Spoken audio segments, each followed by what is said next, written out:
Kenapa harus bahas politik? Itu pertanyaan yang sering saya dapatkan dan juga jadi pembahasan kita hari ini. Politik itu seringkali bikin pusing, bikin stres, bahkan bikin males bagi orang yang mungkin sudah sering bahas tapi nggak nemu solusinya.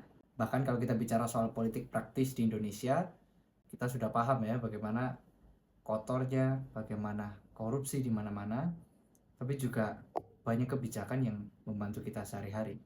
Bicara soal politik itu tidak terlepas dari berbagai macam aspek kehidupan di kehidupan kita. Misalnya, faktor ekonomi.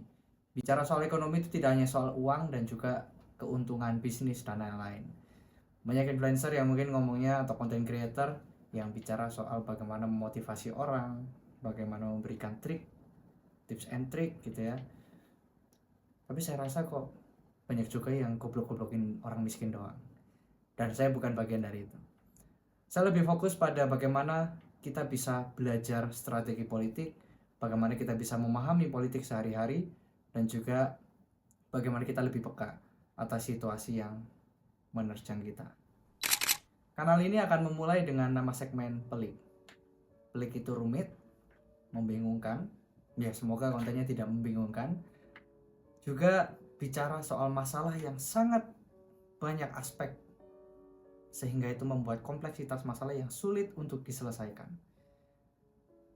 Dan tujuan itulah kanal ini didirikan. Pelik itu terdiri dari 3 tema besar yang berisi politik, ekonomi, dan juga publik.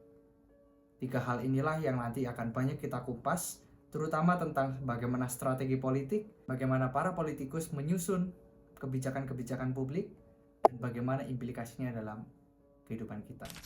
Tujuan kanal ini sebenarnya simpel, supaya semua orang bisa sparring lawan politikus. Mari kita mulai tidak pesimis bicara soal politik. Politik itu sangat sehari-hari, politik itu juga sangat berdampak pada kehidupan kita, dan politik tidak terlepas dari masa depan kita.